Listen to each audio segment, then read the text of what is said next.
A Renata Turrent, asesora en políticas públicas, amiga querida de este espacio libre como el viento, y al maestro Francisco Paco Cruz, periodista de larga trayectoria, autor de libros como García Luna, El Señor de la Muerte y El que se viene, Las Damas del Poder. Querida Renata, buenas tardes. Mi querido amigo Vicente, qué gusto estar por acá, y también con mi querido Paco, es un gusto, y sobre todo con nuestro adoradísimo auditorio. Buenas tardes. Buenas tardes, Paco, gracias por acompañarnos.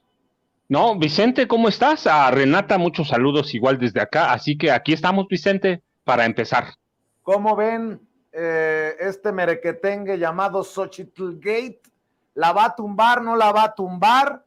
La realidad es que la señora honorable, impoluta, cuasi iluminada por Dios, desde el cielo una hermosa mañana, la guadalupana, mi querida Renata Turrent, pues no tenía declarados estos contratos que le hemos estado sacando medios independientes.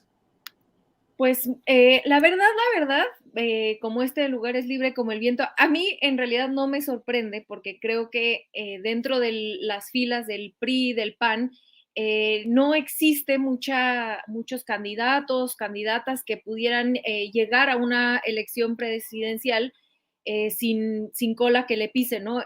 Salía Vicente Fox ayer a decir que ella no tenía cola que le pisen, y empezando por el mismo Vicente Fox es la cola que le pisen, y después toda esta investigación que de manera muy minuciosa saca Polemón la semana pasada, donde nos damos cuenta que de todas estas fechorías muy comunes en las filas del PRIAN, pero que la candidata Gálvez la habían puesto al frente de Santiago Krill, que era el favorito, precisamente porque supuestamente era la candidata que no tenía cola que le pisaran en materia de corrupción. Y oh sorpresa, pues encontramos todos estos contratos y toda esta riqueza de contratista, porque, perdón, los empresarios y las empresarias, muchos de nuestros seguidores, de la gente que tenemos, que nos está escuchando en este momento, son empresarios que venden productos, venden servicios día con día, sacan créditos, trabajan para sacar adelante sus pequeñas o medianas empresas, pero a alguien como Xochitl Gálvez, que ha vivido de contratos de los gobiernos del PRIAN, meramente, pues la verdad es que ni siquiera me atrevería a llamarla empresaria, sino una contratista de los gobiernos del PRI y del PAN. Y esto nos hace entender por qué está en las filas de estos partidos, a pesar de creerse o de autodeterminarse, con todo respeto, de manera engañosa, como una candidata moderada, incluso se autodefine como de izquierda, cuando en realidad pues toda su trayectoria no respalda esta autoadscripción a la izquierda, ¿no? Empezando por vivir de contratos del gobierno que después no publica o no reporta de manera correcta, por la visión que ella tiene, por ejemplo, con el salario mínimo. En una entrevista con Hernán Gómez decía ella que en realidad el gobierno no era el que subía el salario mínimo, sino los empresarios, porque son los empresarios los que pagan. Bueno, me gustaría decirle a la contratista Gálvez que explicarle cómo funciona la política de salario mínimo. La política de salario mínimo es una comisión tripartita donde se incluye el gobierno, los trabajadores y las empresas, y entre ellos tres, por mayoría, se vota, se define si hay un incremento en el salario mínimo o no. Durante el periodo neoliberal, por ejemplo, 40 años no hubo incremento en el salario mínimo porque se unían los gobiernos neoliberales con los empresarios y mayoriteaban a los trabajadores, y por lo tanto no había un incremento en el salario mínimo. Con el gobierno de López Obrador se ha incrementado 90% el salario mínimo, es decir, casi al doble en solamente 5 años, porque el gobierno y los trabajadores por primera vez en 40 años se unen para exigir el incremento al salario mínimo. De estos 5 años, en 4 de ellos se ha votado, hay que decirlo, de manera unánime. Los empresarios han colaborado y han votado a favor. 2021 fue el único año que los empresarios no votaron a favor, pero teniendo al gobierno y a los trabajadores del mismo lado, como debe ser, pues se subió el salario mínimo. Esto es nada más por poner un ejemplo de cómo la contratista Gálvez, que quiere ser presidenta, pues en realidad solamente trae un disfraz de izquierda, una narrativa de izquierda que la impulsan los medios masivos de comunicación, pero que en su trayectoria no tiene ningún sustento. Otro ejemplo muy breve que me gustaría mencionar es, por ejemplo, la soberanía energética. Ella iba a votar en contra, no llegó al Senado, pero estaba en contra de la reforma eléctrica y decía que era porque no se le daba seguridad jurídica a las empresas. Uy, pobrecitas de las empresas transnacionales, no vayan a dejar de saquear a un país y a su población y a sus recursos naturales. Pero estar en contra de que la electricidad sea un derecho humano para los mexicanos y las mexicanas, estar en contra de que el Estado mexicano sea rector y tenga la capacidad de que toda la población tenga acceso a la electricidad a precios controlados, pues eso no es ser de izquierda, por supuesto, ¿no? Entonces nos está engañando no solamente con su discurso de moderada, de tener de fingir que está con la gente, sino también está engañando en ser una persona, una empresaria honesta, ¿no? En realidad nos damos cuenta, gracias a todos estos medios independientes como Sin Censura, Polemón, etcétera, que es una contratista del gobierno, de los gobiernos que ha defendido mi querido Vicente, mi querido Paco y por supuesto nuestro adoradísimo auditorio. También escucho tus impresiones, tus opiniones, Paco.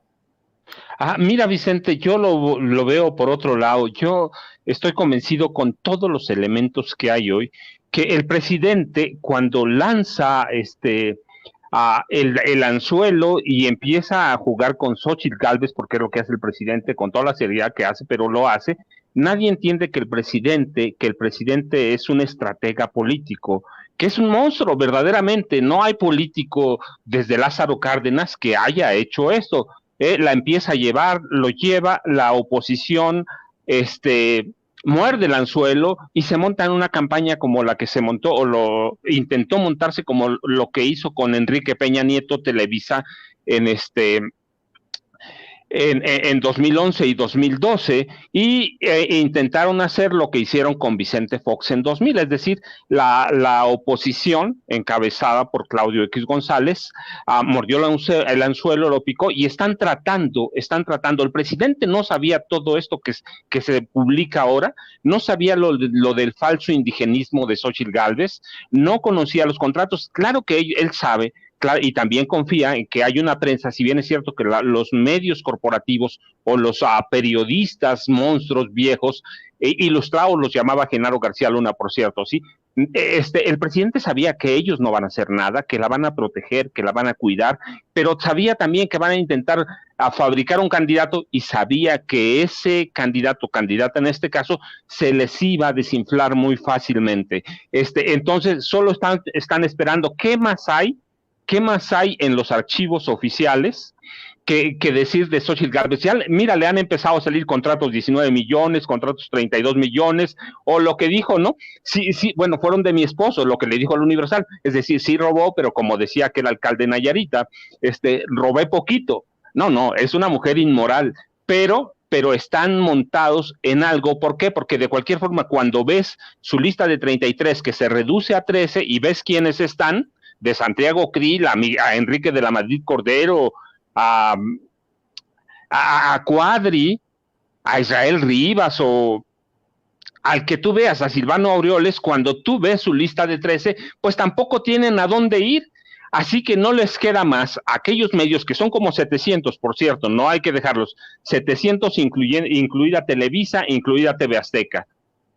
Cuando tú ves todo eso, pues no hay para dónde moverse, tienen que montarse en un macho hasta que se les termine de desinflar. Se va a desinflar Xóchitl Gálvez. Bueno, pues ya está pasando cuando los periodistas yo no digo de redes sociales, sino de medios independientes ahora, de plataformas informativas, empiezan a meterse, pues se les va a ir cayendo ese castillo que están tratando de construir, de tal forma que cuando llegue septiembre, pues van a tener una mujer inmersa, como ya la vemos ahora, en la corrupción, en las mentiras, en el saqueo al Estado, que es lo que hacen el PRI, lo que aprendieron a hacer muy bien el PAN, cuando llega en 2000 a la presidencia con Vicente Fox. Entonces lo que tenemos es, lo que vamos a tener en septiembre va a ser un engendro, yo digo, de Vicente Fox y de Marta, que son los que la llevan al poder, son los que la empiezan a encumbrar a través de la Comisión de Asuntos Indígenas. Así que vamos a tener eso. Cuando llegue septiembre, pues vamos a tener una candidata como Santiago Krill Miranda, que por donde quiera hacen agua, por donde quiera, y entonces van a entender que el presidente López Obrador verdaderamente sí sabe lo que está haciendo. Yo no lo digo ahora, lo he dicho siempre, el presidente es un político que les da 2 vueltas. Cuando ya ellos dan una vuelta de 180, ya le dio como 3 y va 2 pasos adelante. Lo van a entender después. Tienen 2 meses son muy largos. Mira, yo digo que la carrera de Morena se me hacía muy larga, pero ahora entiendo que hay un interés también de desnudar a la oposición, y se está desnudando sola. Así que cuando el presidente lanza el anzuelo y Claudio X González a Marco Cortés, Mendoza y Alito Moreno lo muerden, están cayendo en una trampa de la que no van a poder salir, no van a saber cómo salir, y van a entender que tienen ahí, pues a los 13, al que tú veas, es un impresentable, al que veas de los 3, unos con el narco, otros con las estafas, otro con violencia política en razón de género, racistas, entonces no va a haber para dónde se muevan. Así que lo que hizo Morena, o lo que hace el presidente como dirigente moral de Morena, lo que hace es una parte de una estrategia que cuando lleguemos al 2024, el candidato de Morena va a tener una situación mucho más holgada, y lo que le va a quedar a la oposición es trabajar para llegar con números por lo menos medio decentes al Congreso de la Unión, al Senado, a la Cámara de Diputados, y ya veremos si les alcanza. En septiembre podemos empezar a platicar. Cuando vislumbremos bien cómo van, vamos a poder platicar de esto, pero el presidente ha hecho una jugada de verdad que, o de ajedrez o de 3 bandas, que le está resultando mucho mejor de lo que parecía al principio, Vicente. Sí, y a ver, Renata, en esta segunda vuelta, para cerrar esta mesa, sé que tenemos que correr todos a otras actividades y a otros compromisos, pero en el Frente Amplio Opositor no pueden ni siquiera echar a andar su plataforma para recabar las simpatías ni las firmas. Estoy viendo que la plataforma, que ha tenido fallas desde el supuesto inicio, pues ha llevado a estos del Frente Amplio a ampliar el plazo para la recolección de firmas de los aspirantes presidenciales de la oposición. Dicen, ¿quién puede confiar en las encuestas de Morena? Y ahora, ¿quién podrá ayudarlos? Como el Chapulín Colorado, mi querida Renata. No dan una en el Frente Amplio Opositor, y no dudes ni tantito que después de que se den a conocer los resultados, empiecen las intrigas y los jaloneos por la falta de confianza en la plataforma, ¿eh? Bueno, es un poco, hasta da un poco de risa que les esté pasando en la plataforma lo que parece que les pasa políticamente cada vez que tratan de sacar un nuevo frente, unidos, quién sabe cuántas cosas de colores que hacen. Y llega justamente esta plataforma. Ayer me daba mucha risa porque en el chat de la familia de mi papá, que son panistas, decían, ¿cómo nos inscribimos? Es muy importante votar, y no tenían ni idea de cómo votar, y después nada más contestando, ya se cayó la plataforma. Y yo, bueno, me moría yo de la risa de que pues la verdad ni eso pudieron tener, ¿no? O sea, tienen todo el dinero, son empresarios y todo, y ni siquiera pueden plantear una buena plataforma que funcione. Entonces es un poco similar a lo que les pasa cuando ponen a sus candidatos que, como bien decía mi querido Paco, se desinflan, porque en realidad son muñecos, son botargas infladas que ponen ahí y creen que la gente es tonta. Lo hemos dicho en este programa un montón de veces, ¿no? El grandísimo error de la oposición es que siguen después de 5 años sin darse cuenta de que la gente no es tonta, y que por más que pongan a una inteligencia artificial, botargas, lo que sea, la gente sabe que ellos no tienen un proyecto. El único panista, y por eso le tengo respeto, porque tiene honestidad, el único panista que ha alzado la voz y decir, a ver, el presidente López Obrador les ha dado 3 vueltas y ustedes siguen creyendo que pueden engañar a la gente, es Damián Cepeda. Es el único que tiene la honestidad intelectual de decir, somos un desastre, mejor echémonos un paso para atrás, pensemos, replanteemos y ofrezcamos un proyecto de nación. Pero ese ha sido el fondo del asunto de los empresarios, de los contratistas que quieren hacer política sin presentarse a las urnas, quieren hacer un monigote de mentiras y creer que pueden engañar a la gente y regresar al poder por sus privilegios, pero se encuentran con uno de los triunfos más importantes de este movimiento amplio, que es el obradorismo, que es un pueblo politizado, un pueblo que ya no se deja engañar, un pueblo que se mete a la política, que discute. Yo disculpen que regrese a este tema de la soberanía energética, pero me parece importantísimo desenmascarar a estos personajes. Y yo justo cuando estaba investigando un poco la postura de Xóchitl Gálvez para hacer un análisis en un texto sobre la postura de Xóchitl Gálvez versus la postura de la 4T en general a favor de la soberanía energética, ella decía, la soberanía energética, los temas energéticos no deberían de ser tratados por políticos, sino por técnicos. Imagínense lo grave de esto y la diferencia tan radical entre la postura del obradorismo y la postura del prianismo. Ni siquiera quieren que los políticos debatan los temas energéticos o eléctricos.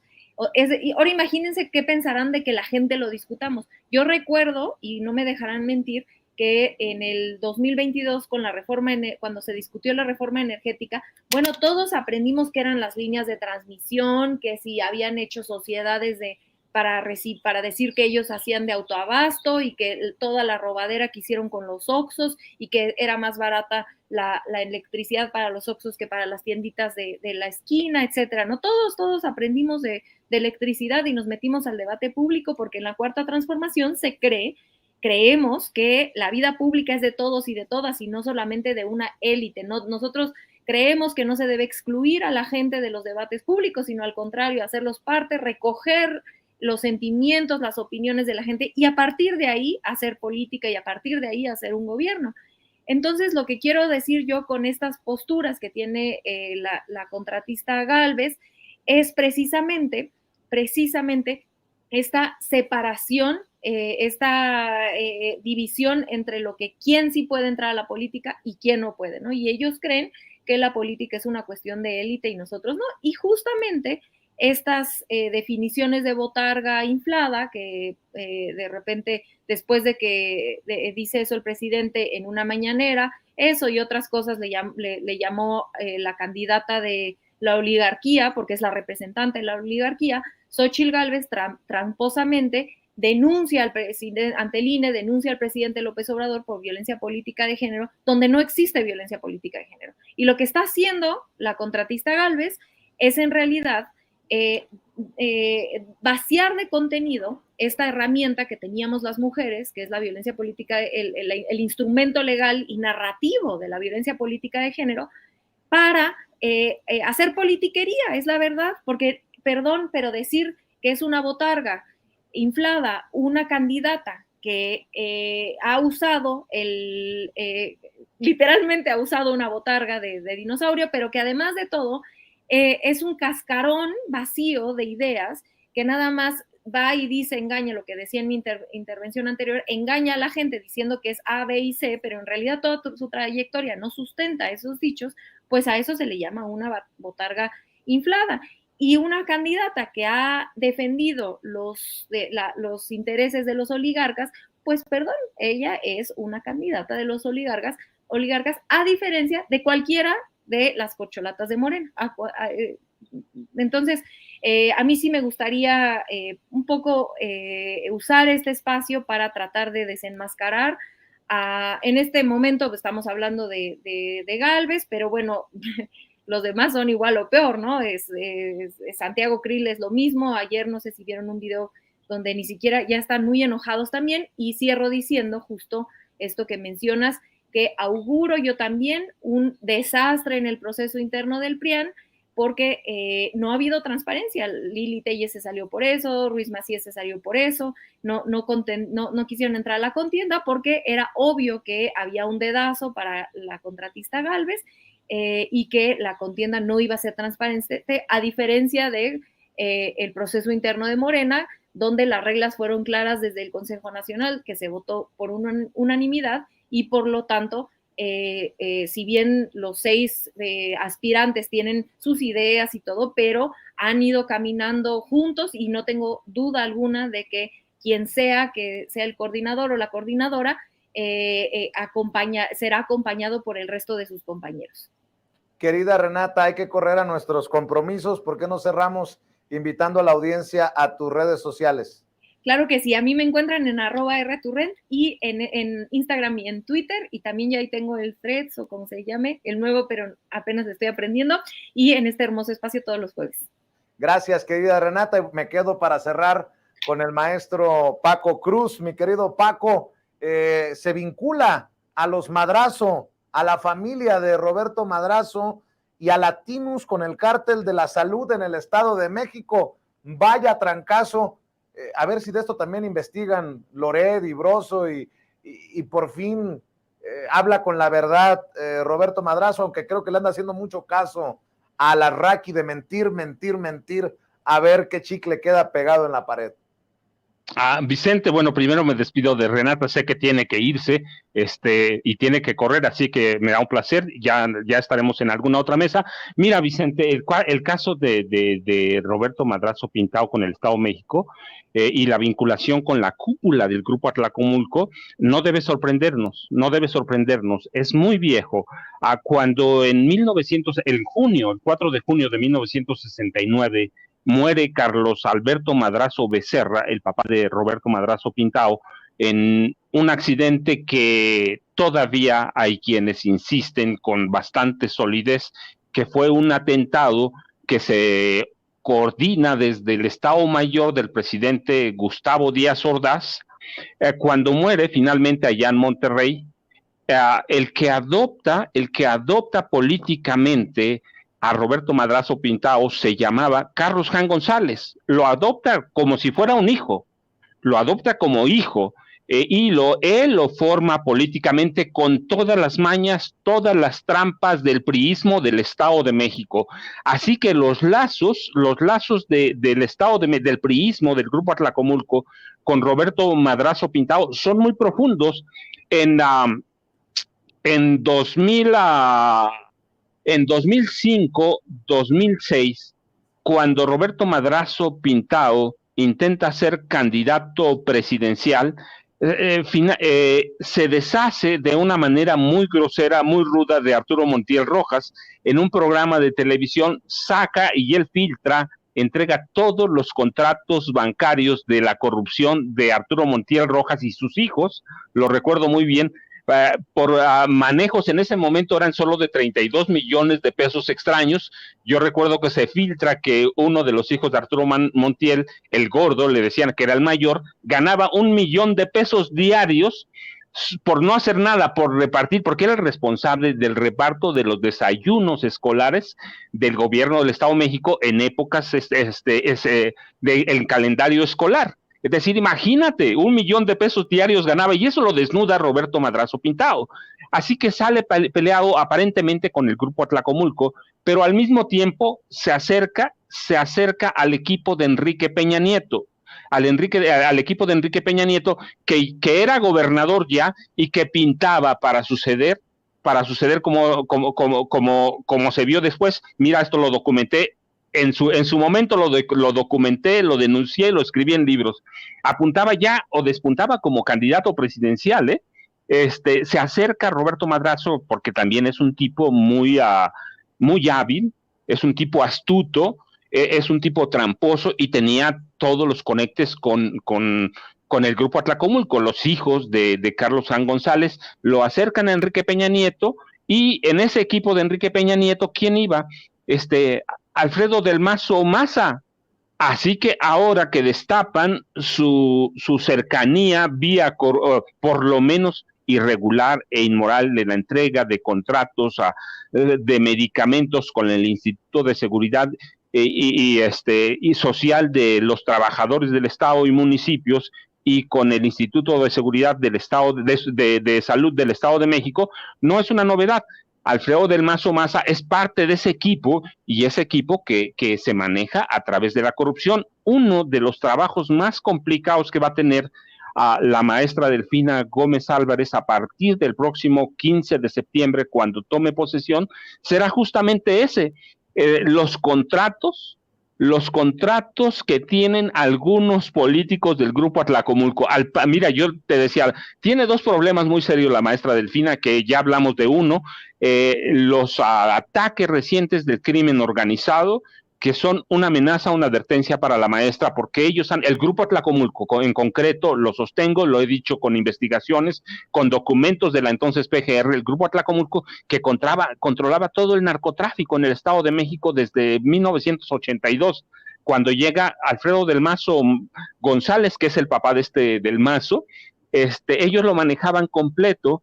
Ese va a ser uno de sus grandes retos, al mismo tiempo que regionalizar las tareas policíacas, porque lo mismo un policía de Cuautitlán Izcalli, el Valle de México, trabaja un día en Cuautitlán y al otro día está en las zonas más apartadas del Estado de México en el sur, que no tiene nada que ver una con la otra. El segundo problema grave que enfrenta es la redistribución del ingreso a los mexiquenses. Una entidad con 18 millones de habitantes en la que más de 9 millones están en la pobreza. Eso es increíble. Hay 3 millones en pobreza extrema y además de esos 9 millones, otros 5 o 6 millones que tienen niveles de pobreza. Esos son dos problemas graves. Pero el otro que va a enfrentar y que se ve hoy es qué contratos tienen los políticos del Grupo Atlacomulco. Y del Grupo Atlacomulco porque Roberto Madrazo Pintado desde hace años entra como parte del grupo o de las extensiones del Grupo Atlacomulco. Vicente, tiene la maestra la obligación de revisar no solo los contratos del ICEMIM que quebraron Arturo Montiel Rojas y Enrique Peña Nieto, y se robaron prácticamente o desaparecieron como magos las reservas técnicas del instituto, que es el responsable incluso de las pensiones de los trabajadores del Estado. Hay que ver una pensión, para que tú solicites una pensión en el ICEMIM, tardan años en resolverte, años, cuando se robaron todas las reservas técnicas. Así que la maestra va a tener que investigar no solo este cártel inmobiliario, sino todas las cuentas anteriores del gobierno de Alfredo del Mazo Maza, que ha beneficiado a todos los políticos priistas. Tiene que revisar bien cómo funciona y opera el Poder Judicial y cómo opera la Cámara de Diputados, que le ha apoyado todo Alfredo del Mazo Maza. Así que tiene la maestra a partir del próximo 15 como un trabuco para empezar a tomar las riendas y meter orden en el Estado de México, Vicente. Pues qué interesante escuchar el análisis que haces, Paco. Si hay alguien que sabe el teje y maneje en el Estado de México, es el maestro Francisco Paco Cruz. Cerremos invitando a tus redes sociales, maestro. Vicente, yo ya sabes, @Paco Cruz Jiménez en Twitter, Francisco Cruz Jiménez en Facebook, y nos vemos mañana, Vicente, nos vemos mañana por la mañana. Aquí estamos. Claro que sí, maestro. El maestro Francisco Paco Cruz hablando con nosotros sin censura.